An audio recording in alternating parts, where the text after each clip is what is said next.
All right, everyone. I wanted to thank everyone to our Speak Up Facebook Live in collaboration with the G Word. The G Word, in case you haven't heard about it, is a documentary film project that is currently in production that addresses giftedness. More than a film in production, the G Word is also a nonprofit organization dedicated to raising awareness about our gifted and talented kids. And I quote, "It is about defying popular myths that assume most gifted people are wealthy, white, and will do fine on their own." The G Word reveals the economic, cultural, and gender diversity of our nation's gifted and talented population at every stage in life, highlighting their educational challenges, social isolation, deep emotional sensitivities, and complex neurodiverse brains. Leading us in this discussion is an incredible expert in giftedness, Ms. Nereida Garcia-Prado, who has been serving the gifted community as a gifted and talented classroom teacher, school coordinator, district specialist, trainer, and conference presenter in Orange County, California for over 20 years. She has been recognized for the work she has done to raise expectations for emergent bilinguals, advocating for underserved gifted students. Nereida is currently the K-12 GATE program specialist for the Santa Ana Unified School District, and she is also board president of the Orange County Council for the Gifted. Thank you, Nereida, for joining us. And I also wanted to welcome our incredible panel of parents of gifted kids, Jenny Serrano, Patrick Bromark, and Myra Zamora. And I am Lisa Moscow. I'm the mother of two kids with learning differences, one of whom who has been identified as gifted or twice exceptional. And I'm the Director of Advocacy for Educational Rights at Speak Up. I'll be your moderator today, and I'm excited to begin. So first, we'll start with Nereida. Can you first tell us what exactly is giftedness? Thank you, Lisa, for the introduction, and thank you so much for the invitation. It's so exciting to be here with all of you. I'm so excited to hear about your journeys with giftedness. And so actually, before we get into what the definition of giftedness is, I think it'd be nice for us to share what our definition of giftedness is in this room, right? So Patrick, Jenny, Lisa, Myra, would anybody like to share, how do you define giftedness? Because I think it's really important, especially when I work with groups, it's just the variety, right, of understandings that we have. And I think as we have our conversation, that's really important to come back to. And it really provides a context for the conversation we're going to have. So who would like to share? I'll go first. I'll just jump in. Oh, go ahead, Myra. Go ahead. You got it. Oh, sorry. Well, I was just saying that for me, when I think of giftedness, I just think of, in my children, just having these skills that you wouldn't see in other children, or having these abilities, but they're just far more developed than you would see. And they're utilized sometimes in different ways. And that's how I would define giftedness. Thank you. I'll just jump in and say, I'll just jump in and say, when I'm thinking of what it means to be gifted, in our house, it means you think too much, you love books, you love words, you love to research things, you're kind of geeky, you're sensitive, you're quirky, intuitive. I would just say depressed sometimes, with existential depression, anxiety. Sometimes you're lonely. It means a lot. It means a lot of different things. And it sort of changes from minute to minute.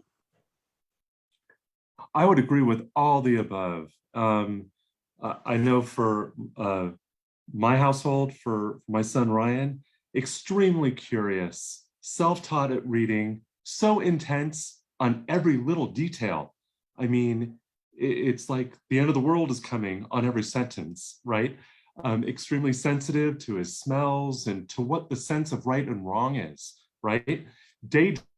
Imagination. I mean, his interests are limitless. I mean, what he comes up with, just amazing. And at the end of all, a beautiful heart, sensitive, caring, kind, a great sense of humor, and that, like I said, that vivid imagination. I'd love to chime in as well. For me, giftedness is I wonder if its definition will constantly be evolving as we learn more about gifted kids. Speaking as the mother of one kid who is twice exceptional, I would say that giftedness can be a double-edged sword. The heightened level of perception and intellect can also lead to a lot of anxiety and the world kind of being too intense. And that's both a challenge and a blessing and a curse, if you will. Thank you. Thank you for sharing that. I'm very excited from what you have shared. I think many times I will share with you when I am especially training educators or just talking to, family and friends, many times when we talk about when you're outside of the gifted, this is just very personal to me, when you're outside of the gifted world, the first sort of definition or the word that comes in is like academic achievement, right? You're really smart, you're really intelligent, you perform at higher levels of achievement than maybe your peers, right? But for me personally, in my personal journey as a gifted child and an adult, it's exactly what you're talking about. It's this understanding that there's more, it's more than just academic achievement, right? And sometimes it's even the challenges that come with academic achievement or come from that, right? And so the idea that you shared about the sensitivity and the depression and the isolation and all of that, it's sort of this encompassing, right, of like what you said, Lisa, the double-edged sword, right? And I think as we talk about that more, I think it'll give just everyone around us in our community a better understanding for our students, more than just, right, the academic achievement piece. And so when we look at the definition of, right, so the difficulty and the challenge of that is that because there isn't one common definition, right, that districts adopt. And so there are a variety of interpretations of what giftedness is. I really like the definition that the National Association of Gifted Children or for Gifted Children has put out. It's very comprehensive, just as what we shared here. They talk about this idea, like Maida said, you have these developed skills and abilities, right, that are beyond the peers. And so that's what the definition comes back to, the students who demonstrate performance or have the capacity to, right? And that's really important, that either have demonstrated performance or have the capacity to perform. That's super important when we talk about diverse learners, and that they are performing at a higher level compared to those of the same age, same experience, or same environment, right? In one or more domains is part of that definition. The idea of the academic achievement, or what is this sort of educational journey that students have in schools, they require modifications for their educational experience to be, for them to realize their potential within that educational experience, right? And so that's that definition. They hone in on the idea of the sensitivities and the overexcitabilities, and so this whole, that yes, you have the academic achievement, but you also have the social and emotional characteristics that we need to address and that need to be addressed in order for our students to have a positive educational experience. Thank you so much for laying that out, Nereida. It's a fascinating field, and I'm so excited to learn more. And I wonder if at this point the parents might want to share their stories about their kids from diverse populations and how they were identified and what were the challenges. Lisa, if I may, I can Go ahead. brings up wonderful points. And one thing that really sticks out is that for Ryan, he's twice exceptional. So there's a duality within Ryan, his autism, his sensory processing disorder, his ADHD, and his anxiety. All of these symptoms had to be peeled back and are still being peeled back. And then, what was emerging underneath all of this multi-wrap is this little seed of giftedness. And not only was the social emotional pieces there, but also this piece of duality is like I like to call it. Ryan's journey, he started out going to two special education centers at a very early age. He was identified with autism shortly after 2 years of age. And then he was in one center, and then it handed over to LAUSD, put into another center. And what we saw during that time was these sparks of just astonishment. I always bring up, Ryan was taking the little floor tiles, the little foam tiles that were on the floor, and then he was putting, making out words from the book that was on the couch. And then he was picking up the floor tiles and he was making words. And then he was self-taught to read at 3. So hyperlexia and all of these wonderful things. Seeing this within him really kind of flowed into, we need to move him out of an institutional setting, regardless of what these people were telling us. They're saying, oh, he'll never leave here. But yes, he will, right? So we went ahead and moved him into a social emergent program, got him moved into a kinder program. There, he was teaching the entire class growth mindset and what it is to have determination and a growth mindset and what that means. And he even had like a teacher gave him a ruler and he was like teaching the whole class. It's like, okay, we're jumping back on this one, right?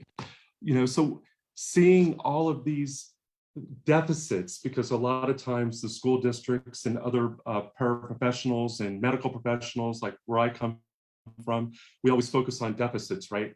But then you have to switch your thinking when you have a 2E, because you really have to capitalize on those strengths and capture it and nurture them, because that's going to be your way in to foster that growth within that child, right? So, from there, he just, was able to be identified. After kindergarten and everything that we started seeing, we got him identified. I went and said, we need to have a one-to-one with a psychologist with him, and he needs to be, have a test, So we got that taken care of. He was identified, got accepted into a gifted magnet. And then, of course, challenges began, and all of that. Patrick, that's such an incredible journey for a kid who was initially identified as only through his limitations or perceived limitations, right? Correct. Only through his perceived deficits. Oh, he has autism. Special ed centers are a perfectly viable and appropriate setting for many kids, but clearly this was not the right setting for Ryan. Correct. And, such a journey to first be put there and then realized, no, this is not the right environment for him, and for him to be able to be mainstream to the point where now he was leading and teaching other kids. It's pretty incredible. A lot of advocacy and a lot of fighting against establishment. I kept a journal. You know how everyone tells you, oh, keep a journal on your kid. I actually did. I kept a journal and a daily log on every single thing Ryan did, every symptom, every thing that was crazy, positive, negative behaviors, ABA, whatever it was, it got in the book, because that became my evidence. That became my dossier to present to them and say, these are the eyes looking through Ryan's eyes of what he deals with every day. Right. Thank you, Patrick. That's an incredible story. And I know we'll be hearing more, but now I'm going to pass the virtual mic to Jenny. Thank you for joining us, Jenny. Thank you. Thanks for having me here. So yes, my son, Asher, is 15. He's profoundly gifted. He's a Black son. He's my Black son. We've gone through so much. We knew that he was different because he was walking at 8 months, speaking in complete sentences at 11 months, also taught himself how to read by three, and was reading chapter books that belonged to his older sister. And went into preschool, and immediately, 20-year preschool teachers said, I don't know what to do with him. We have him with the pre-K group, and he's 3. I've never seen a kid like him before. And so went into kindergarten. Kindergarten was a nightmare for us because, they want you to count 10 buttons. And this is a kid who's doing multiplication and division already on his own. So, and that's where we really started hitting the barriers immediately, right? not wanting to have him assessed, us having to go out and procure a private assessment at our own expense, the school not accepting the private assessment, not wanting to IQ test him because of the Larry P. Case, that prohibits IQ testing for Black children. Well, actually doesn't, but that's how it's perceived by districts. And we had him in School of Advanced Studies within LAUSD. We went to smaller school districts and sort of searched for a few years until we finally realized we had to really move him into a different type of private school environment. And that's where he's really, excelled and done better at great expense and great hardship, to our family. We moved 40 miles.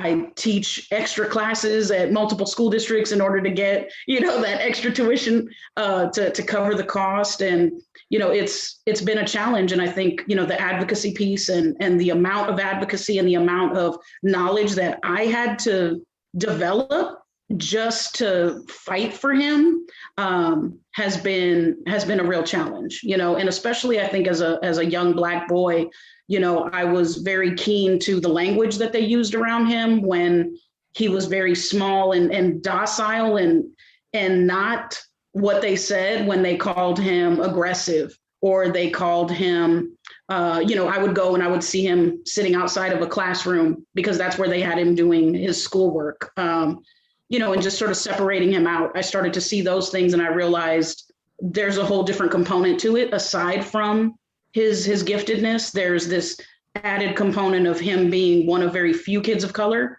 in typically all white environments, where he was viewed as maybe threatening or just didn't fit, and so I realized the challenges were going to be, there was a myriad of challenges basically, but he's 15, he's amazing, he's coming into his own. So for parents out there, I'll tell you what I wished I could have heard. It gets better. It gets better. Hang in there. It's tough, but there's a community. This community is here. I'm so happy to be part of this. Thank you so much for even allowing, me to participate, because I really felt like I needed a community as a parent to help me get through this stuff with my kid. Thanks, Jenny. That is, it's to talk about the intersectionality, also about of race and ability or perceived ability. That could be its own, 3-week series. And I'm so glad you've shown some light on your own experience and your son's experience occupying that space. Thank you. And lastly, we'll go to Mayra Zamora. Go ahead and share your story. Thank you. So I have 2 kids, are twice exceptional. They're both identified as well as autistic. And for each of them, it was a different journey. So my older child was nonverbal at the time with a lot of behavioral challenges. And so we went through the special education process. And by the time he was in 3rd grade, we started noticing some advanced ability. His own teachers noticed it, to the point that even with all the behavioral challenges that he had, his teacher was astounded by the fact that if he would put a math problem on the board, my child was the one yelling it from the back of the classroom while he was sitting on top of his head, hanging out in their makeshift library. So he could understand, like, there are some learning differences, but he really felt that my child was really learning and understanding the material as well as his peers, or even better. And so, they had put the process in to identify him as gifted, but because he had an IEP, he was never evaluated. And so it turned out that we moved him to a different school setting. We felt it was more appropriate, had a more aggressive curriculum for him, but he didn't do so well because behaviorally he just had additional challenges, to the point where he was basically teaching himself in the resource room. We moved him to another school again, and that happens to be a gifted magnet school in our area. That's an elementary school, the only gifted elementary school that we have for our highly gifted students. And he was evaluated then. And then with the appropriate services that he got to support, he has his own BII to this day. He still has a BII. He flourished. He gave the commencement speech for his 5th grade class. So, it was a lot of different support. For him, it was more about, why would we identify if he's got all of these challenges? And then for his younger brother, it was the opposite. It's why would we identify him for special education if he's so high achieving? And it's always been a struggle for us as a family with my youngest in particular, just getting him services, even through the regional center. At one point, he didn't qualify. It was no longer a client. He almost lost his IEP in school when he was in second grade, because I was being told by his teachers, well, he doesn't really need this anymore. And I knew my child, like, I know he's going to have a lot of difficulties. And I'd already been told when he needs to socialize with other children, you're going to see some behavioral challenges. And it, sure enough, it happened. He was eloping a lot. We were getting calls almost every day from his elementary school teachers. And he'd already been identified gifted. Both of my children at that point had been assessed. He was part of the GATE program, but they weren't really sure if he still qualified for an IEP. It wasn't until he eloped in the middle of his own IEP meeting where I had to stop to go search for him because he was hiding, that we started discussing really all of the challenges that we had. And sure enough, they said, no, he is eligible. We realized that he has a lot of challenges, and to this day, we're still addressing those in middle school. But I've been very fortunate that at the middle school that he attends, our gifted teachers, particularly the one that runs our gifted program at that school site, also happens to have a child with learning differences. So he understands better than most what it's like to have a tween child. So we've been very fortunate that we've been supported. But I've had both. I've had that identification process of, is your child really high achieving? Would he be identified as gifted? And then the opposite, well, they're already high achieving. Would we identify them as having a disability or a learning difference? And so, you know, I've had both journeys, and it's been pretty difficult, but I have to say now that they're older, we've been getting more support, and it's just been a better journey now. Thank you so much, Myra. And that is the challenge. You know, I think the parents of kids who are gifted know intuitively that their kids have incredible capacity and potential, but only if they're given the right support. Even if if the kid doesn't have a disability, giftedness is a double-edged sword. It is a very fragile sort of state of being. But I will hand it back over to Nereida because I think she knows a little more about this than I do. Take it away. And actually, from hearing your stories, it's so interesting, right? We always say, especially when we're talking about special education and the piece of becoming the advocates, right? You become the experts. So all of you, when you're speaking, you are experts. And so that's part of it, of the advocating piece. I want to share, just because you all shared your stories of, so my understanding is all of your children right now are identified GATE. Correct? Is that correct? They have been identified GATE. Okay. So let me share sort of what can also happen. In the case of my daughter, I have a 16-year-old, and it turns out that she is gifted, but she has not attended a school that has a GATE program or services, which is interesting, right? And so as someone who understands GATE, is an advocate for GATE, right? Because of the limitations of my family. And like Jenny, you mentioned, you know, you had to move, right? You had to move outside. And so we decided with our family that we were going to stay in our local community. So we were going to find the best solution for our daughter, right? Even if she wasn't at a school site that was had a GATE program, officially an official GATE program, the services that the school provided were what we sort of attached to, if you can say it that way, right? We said, well, this is what she needs. You have those services. Okay, let's work within that, right? So if there are parents out there watching, it's like you almost have to find, right, the best space for your child. And so I did want to add that, just because as I heard you and how great that you have been able to find a program, a specific program that provides the services that your child needs, that has that label. For me, label is important because then we understand what comes with that. And so like Patrick, you talked about your child and the twice exceptionalities, right? And so we talk about like this masking, which is what you talked about. Yes. And how we have, because we tend to look at like the deficits, right? The assets are then masked. And so there's so much of an importance in understanding that this is why we need to look at assets and look at what our students can do and how do we develop those assets so that then those deficits are minimized in a way, right?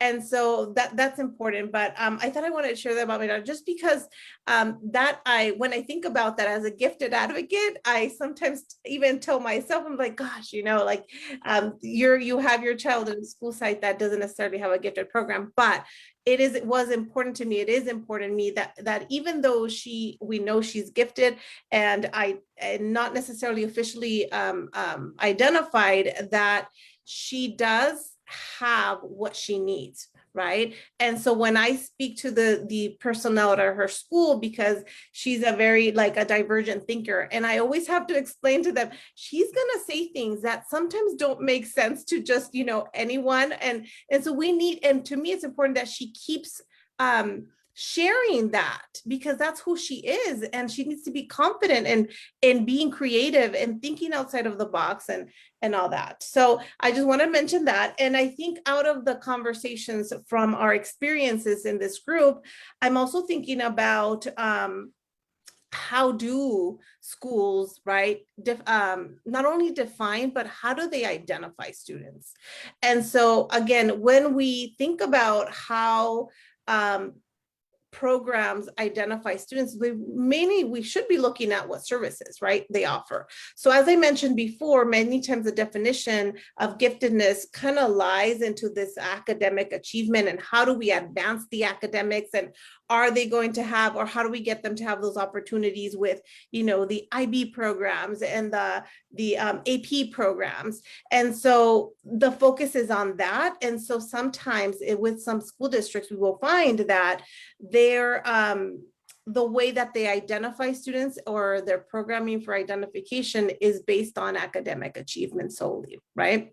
And so one thing that we've been talking about, or really want to talk about in our gifted community, is we need to provide a broader view of who that student is, what that student needs, and that we need to look past that achievement and really look at other ways of identification, so that we are not just solely looking at assessments. We're looking at what type, the instruments as assessments, but also what type of assessments are we utilizing, and then what type of criteria we are using to identify students, because we may be leaving, right, many students out of those programs because of language, because of opportunity, because of just different situations. So I'm wondering, Lisa, go ahead.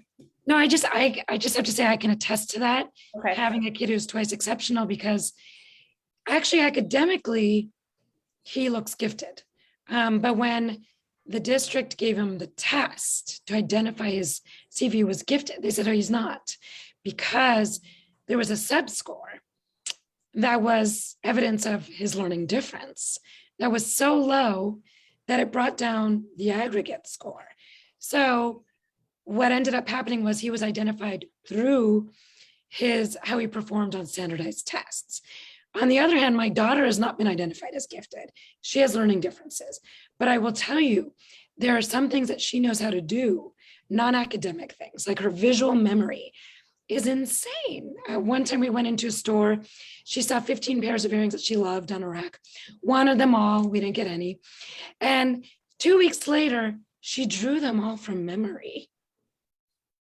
But there's no test for that, or there's no gifted identification for, well, you can redraw earrings from memory. So just learning how we can really comprehensively assess these kids and identify their strengths and not be confused by the weaknesses, if you will, or the deficits.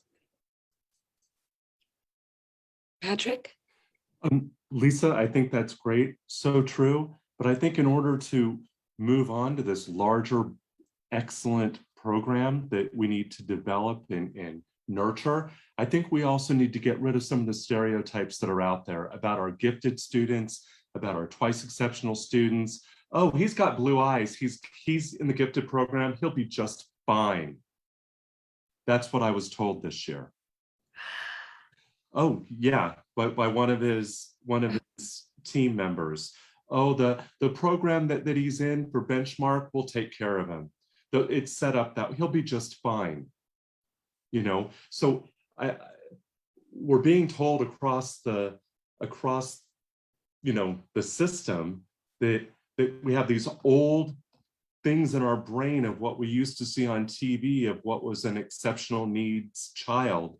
And we need to peel that away and show them role models and kids that are just like every other kids. They just think different and they just have different ways of doing things, but we're all human beings and we need to get rid of these misnomers. And these systemic biases and Yes. colorism and Yes. racism and ableism. Right, because I want to jump in and say, like, to the blue eye comment, right, we had the opposite. Every school that we went into, we were told, you know, are you sure he's really gifted?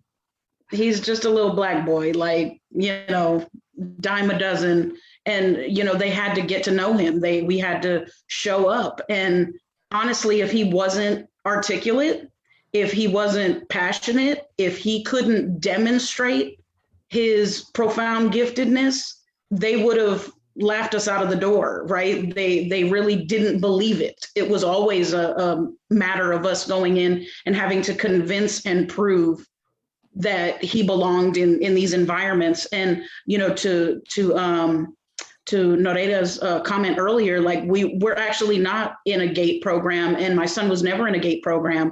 I fought with my private assessment to have him put into a school of advanced study.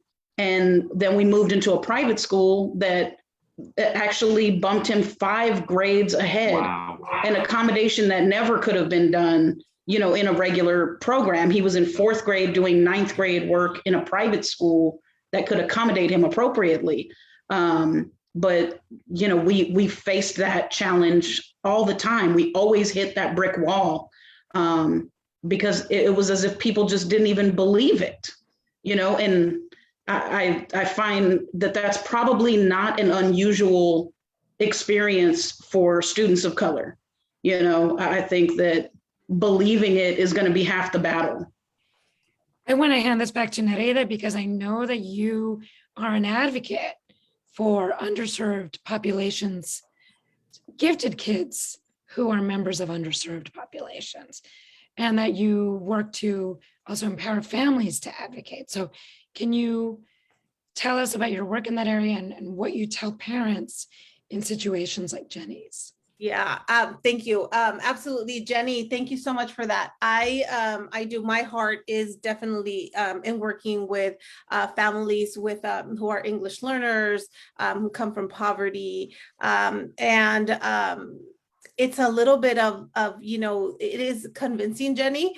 You know, it's almost like my work, I feel many times is like, no, let me show you, right? Let me show you the ways that the giftedness comes through. And I love what I get to do every day because that's my work, to advocate for our students who are emerging in the language, emerging as, you know, as people that are new to this country and that may not have, there's so many right things, that barriers to showing those gifts, from, again, not parents not understanding the system, the educational system here in the United States, right? Again, the development of language, the opportunities that students have and don't have just because of where they're at and how they grow up.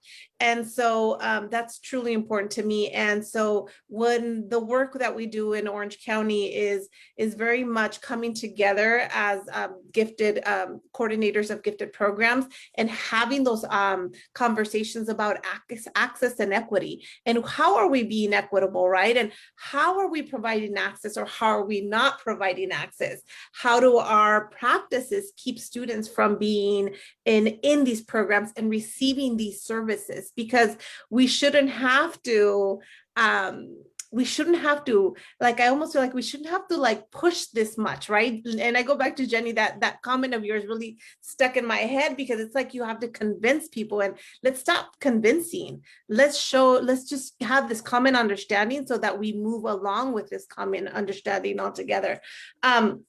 I wanted to also add, for the parents that are not like I said, I feel you're all experts. And again, we become the experts when it's about our children, right? And so for families and parents that are listening out there that are in the process of and figuring out how to get the best services for your child who is gifted, one thing to always ask, I think, when we go, when we're at the school districts or the schools that we're at, is really to ask, what services do you provide, right, for gifted programming, or what are the gifted services at your school site?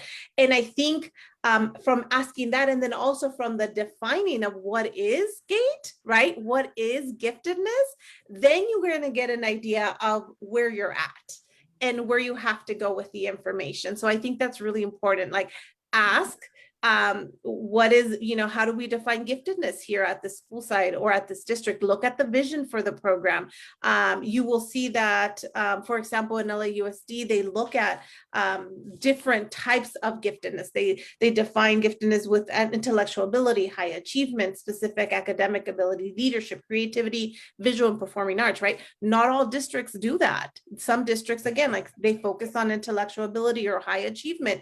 And so when we are where we are, right, we need to find out as much of how is it that we understand giftedness, and then number two, how do we service it?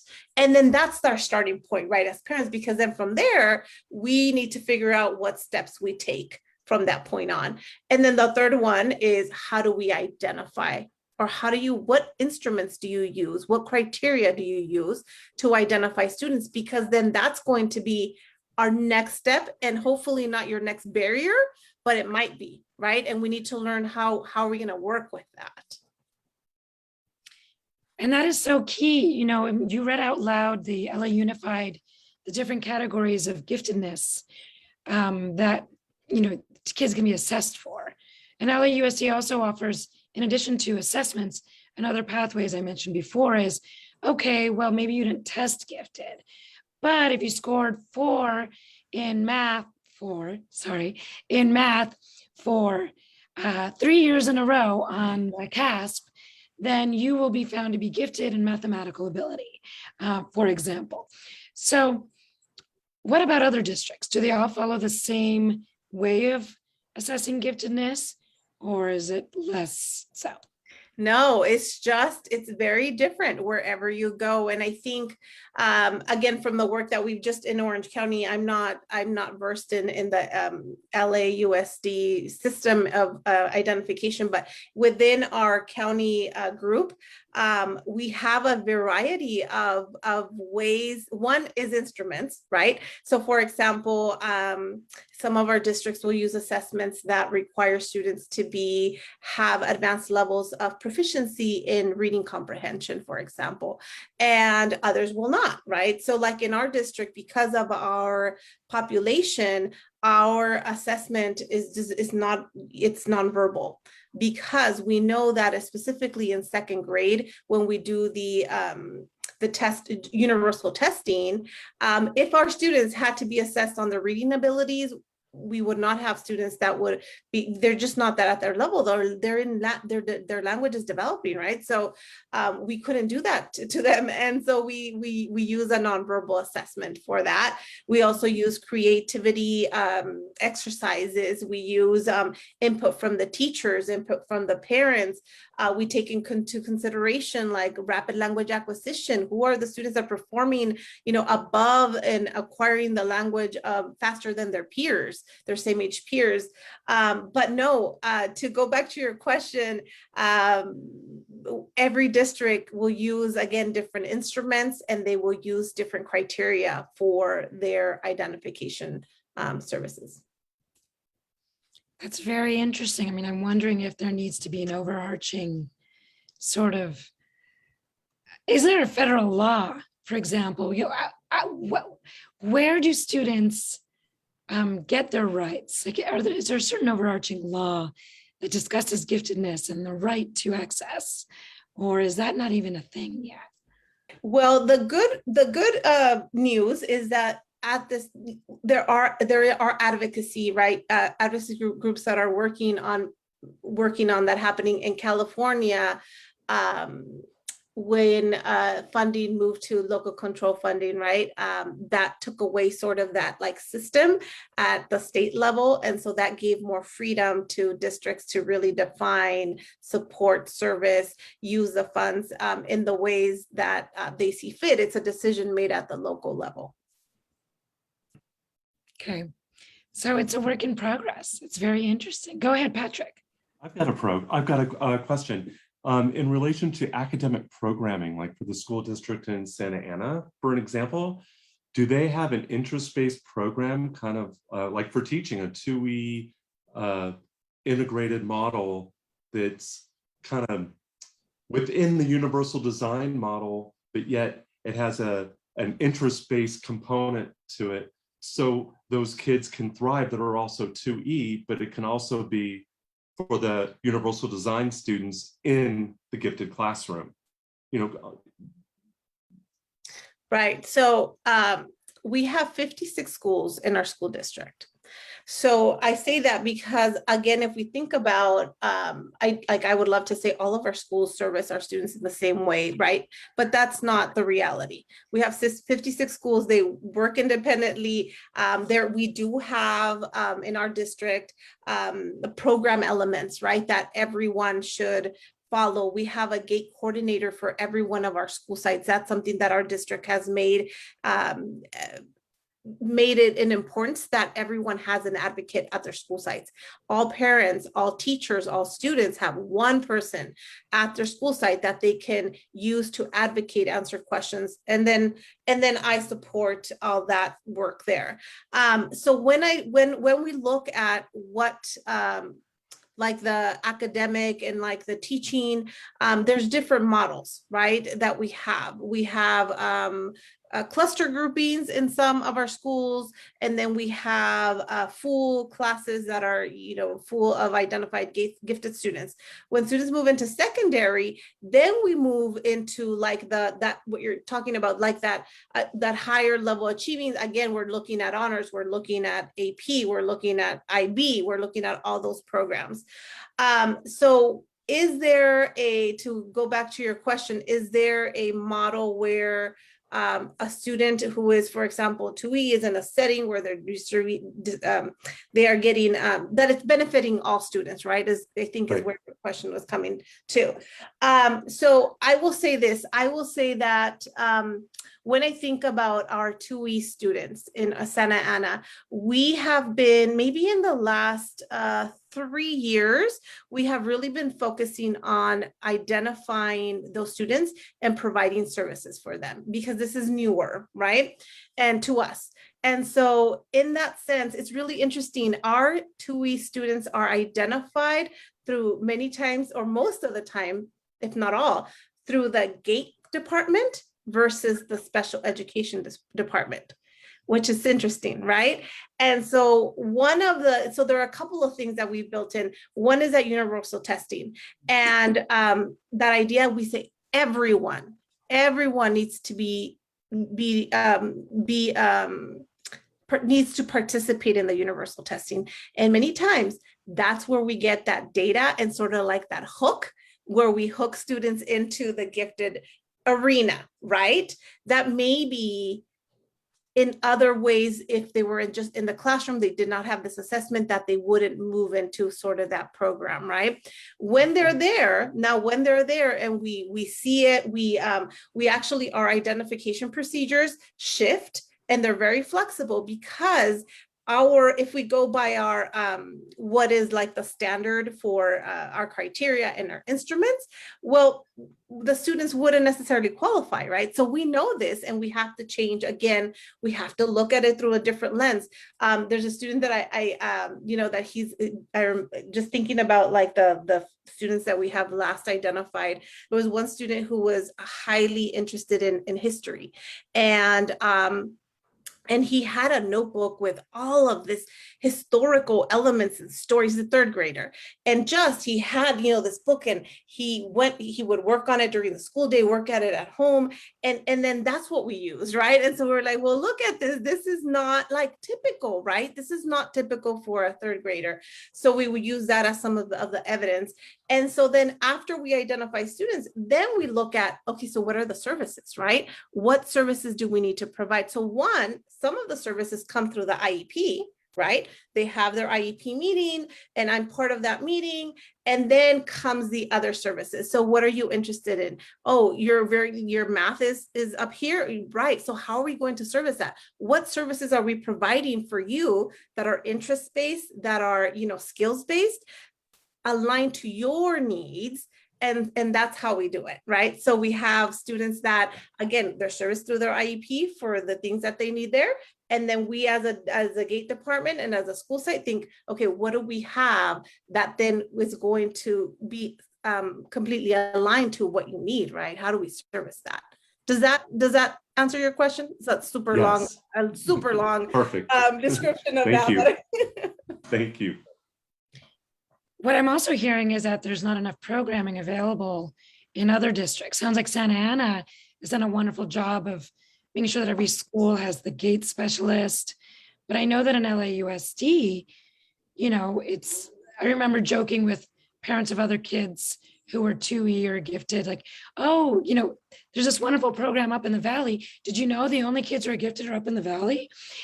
Because being sarcastic, of course, because we don't have gifted programs. I mean, case in point, Jenny had to move 40 miles away to access this. My son was not at a school that offered a gate program. For me, it was important to just have him identified so that when he began his journey into high school, no one would see the eligibility on his IEP and say, oh, let's dumb it down for him. We don't want to overwhelm this kid. It's like, no, he can do the work and he needs that in order actually to do well. So what can we do to ensure that there are more programs in every school? Right. And that's the advocacy piece, right? That's where we advocate. And so I will tell you that when we look, and again, going back to Orange County and what I'm familiar with, there are districts around Santa Ana that offer services for gifted programming that I wish we had in Santa Ana that we don't have. So for example, while we do have our gate specialists in each one of our schools, we don't have a magnet school, for example, right? We have cluster settings. We have, we can offer parents and families cluster classrooms. We can offer them some schools that have full classes of identified gate students. We can offer some school sites that offer, for example, pre-gate programs. But for example, a neighboring district, they have a pre-gate school that's just designated for a pre-gate program. So if a parent was looking for that and that was important to them, then they have that option where we don't have that option, right? And so there's across our schools, right? Again, it's that idea of like, that's why I always say, like, what is important to you as a family? What is it important to you as a parent? And what are you willing to negotiate and not negotiate, like what's non-negotiable, right? And that's where we have to go and move and find. And so even within the schools that I work with or the districts that we work with, we all offer different programs. And so it's about, having that variety and making sure parents find that. And I'm wondering if you can explain what a pre-gate program is, because I don't know if we have that here in LAUSD. Right. So for example, I'll give you an example. I was just, because of the teacher shortage, I was covering for a month, I covered a first grade classroom, and I've taught kindergarten before. I've taught kinder through 8th grade. And so when I am in a kinder classroom and in a first grade classroom, I can already see students that obviously, like you can see your children, you saw your children when they were younger, you can already see those characteristics, right? I have a first grader in my classroom, I just finished this assignment, and while every other student is learning the letters and the sounds, right? He is reading. And so what do we do with that student, right? That is already mastered the standards. And so he's way above the peers, right? And so pre-gate programs are made for that. One, when you recognize giftedness early on and make sure that we start servicing those needs and those characteristics from an early age, rather than having to wait until, for example, in our district, we universally test students in 2nd grade, and the official programming starts in 3rd grade, right? So the pre-gate program is a program that services students that are gifted before the actual official GATE program begins. We need some of that in every school. In everywhere, right? Because they're Yes. they're students, right? It's not like you wait until third grade for your giftedness to come out, right? And so it would make sense that we would start servicing that earlier. But what does that mean, right? Like, if we think about what that means, then we need, we provide training for that. We need to provide the philosophy for that. And so if it's not part of your program in your district, you have to build it. And so one of our neighboring districts has already done that, and they offer that to families, in their area. And of course, if you're really interested in that's where you go. And, another question I had, and everyone else, feel free to chime in, but I've always got questions going, is, so what happens if a student who is gifted doesn't receive the support? Aren't they going to do well anyway? Well, any of you can answer that, right? And the question, like, I see Patrick, he's like, no. So no, right? I think maybe students will continue on their educational experience, right? The thing is that when they're not your children, and if we're not close to students, then we don't really understand what they're going through. I think that's the part that we miss out, right? And I think that's where the fire comes from, when we are parents and when we are educational advocates that see it, right? So I'm sure you can all share stories, right, about the struggles that your children have that no one else gets to see.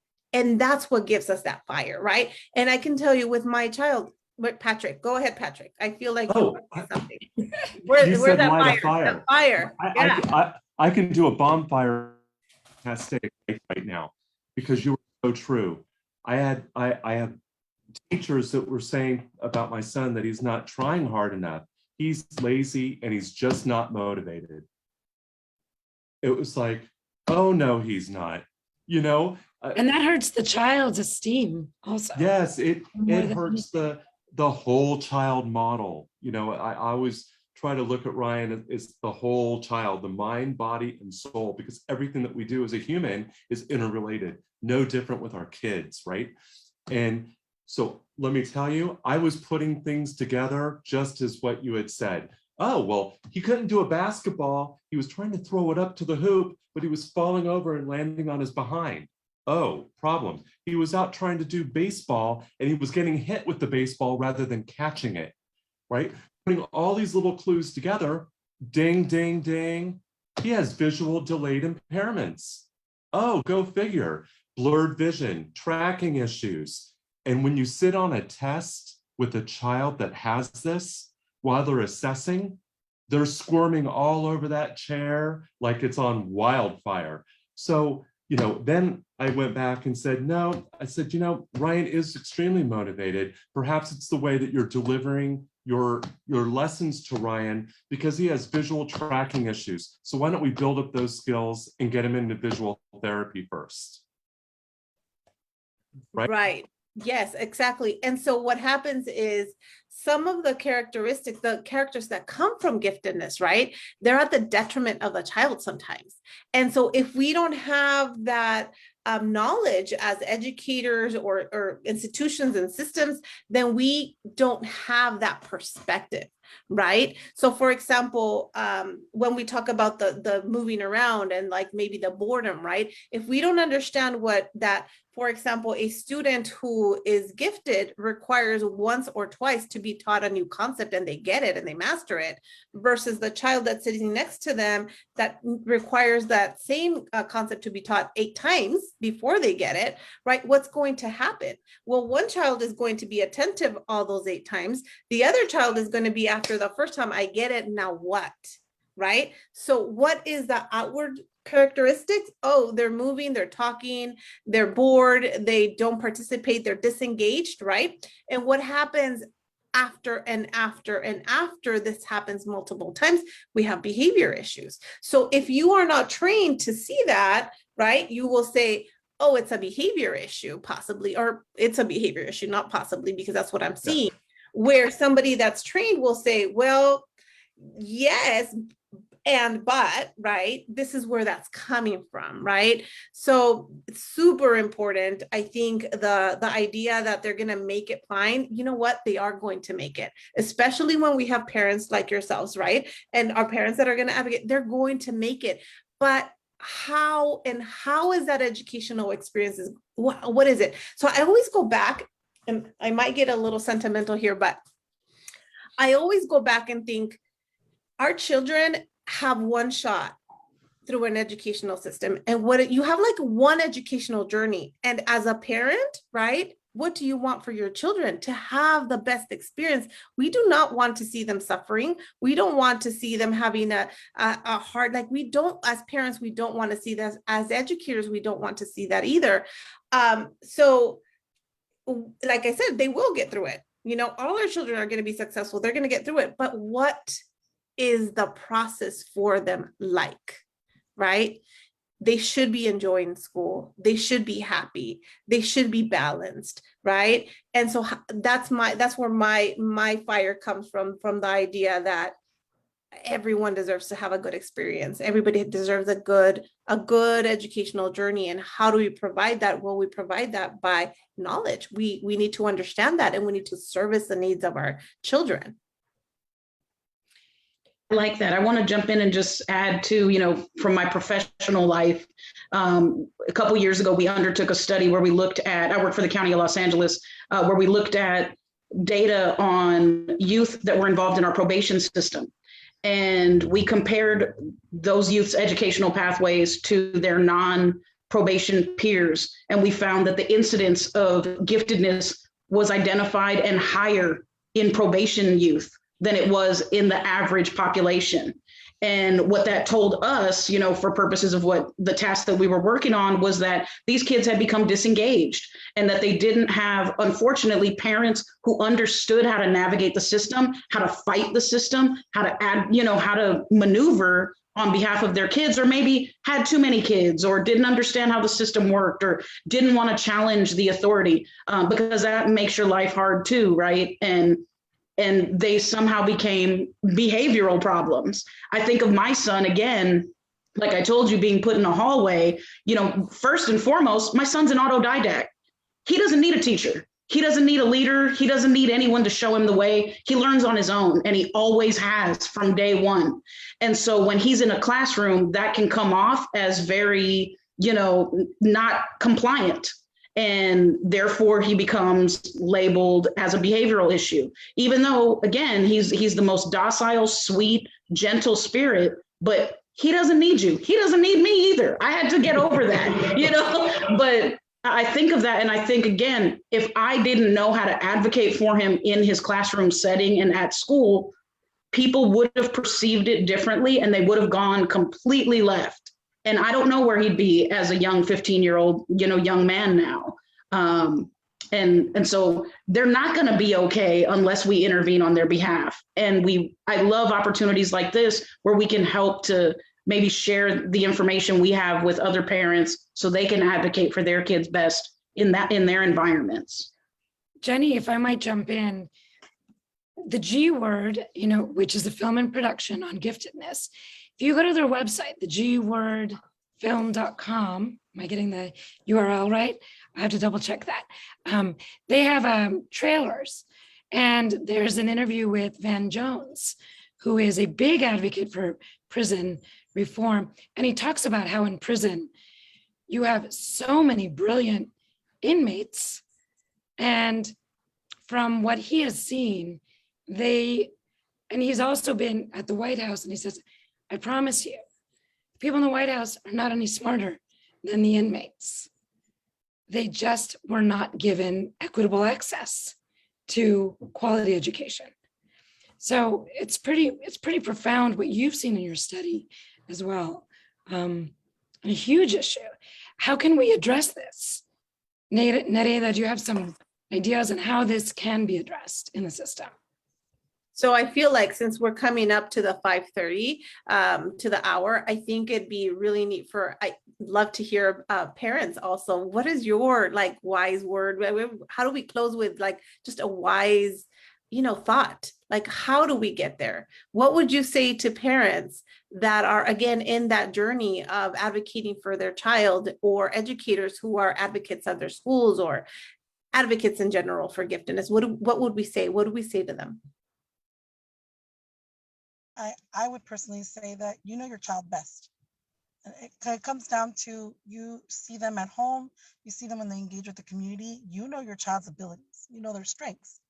For my youngest child in particular, he has dysgraphia. So one of the greatest things that and again, we were fortunate that our teachers knew right away, well, we need to give him other opportunities to demonstrate what he knows. And that's a big thing too, because sometimes our students don't even get those other opportunities. You have to demonstrate it the same way just as everyone else.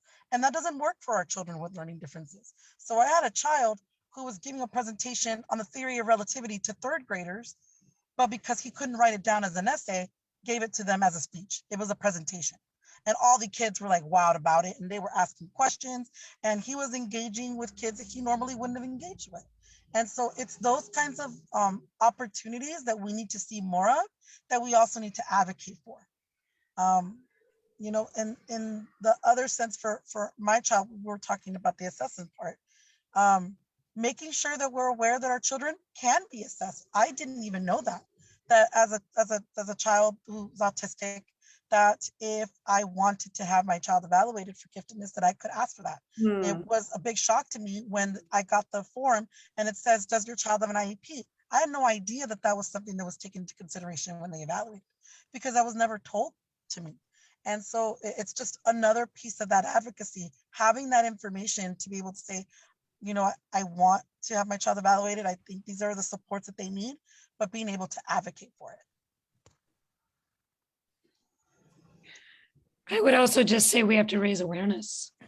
We have to raise awareness that giftedness is not just for, the white, blue-eyed kid, or the kid who is fully able and has no disabilities. And, it's the Black and brown kids, the kids who are in EL programs, the kids who have IEPs, the kids who come from low-income homes. It could be anyone, but we have to get better at identifying it. Go ahead, Patrick. And I'd just like to add, like Myra said, we are an expert in our children, and we don't know what we don't know. We have to push, we have to learn, we have to open a book, we have to ask questions. Sometimes it's uncomfortable, sometimes it's the hardest ones, but we've got to ask those questions, we've got to be available, we've got to listen, and we've always got to remember our kid first. Children first, no matter what we're in, and just fight for them, and you never know what's around the other turn. I had no idea that he was going to have a working memory of 5 on the WISC, which is critically low, right? So I had no idea. It was like, well, that answers a lot of questions, right? It was a straight ABA. No, it's neurobiological, right? So we uncover all this stuff, but we just go after our journey. And within our journey, we get a village with us. And I think bringing that village with us, asking questions, realizing we don't know what we don't know, but we sure can ask a lot of questions. So. Thank you. Absolutely. I want to just tell everyone, check out the gwordfilm.com. That is where you will see the documentary in progress, and also be the rabbit hole that you'll go down to learn all about the incredible work the nonprofit organization, the G Word, is doing to raise awareness about giftedness and the intersectionality of giftedness with ability, race, and every other kind of subgroup you might be able to imagine in our student population. And please keep dropping questions in the chat on Facebook. And also don't forget to check out Speak Up's other pages. We have Sped Up, which is at Special Ed United Parents. We have Latinos Padres Unidos. We have Black Kids Can't Wait. And of course, Speak Up. And don't forget to keep speaking up for our kids and the importance of equitable access to high quality education for all students, no matter their background or perceived ability. Thanks so much, everyone, and take care. Thank you, everyone. Thank you. Thank you, everyone. Thank you.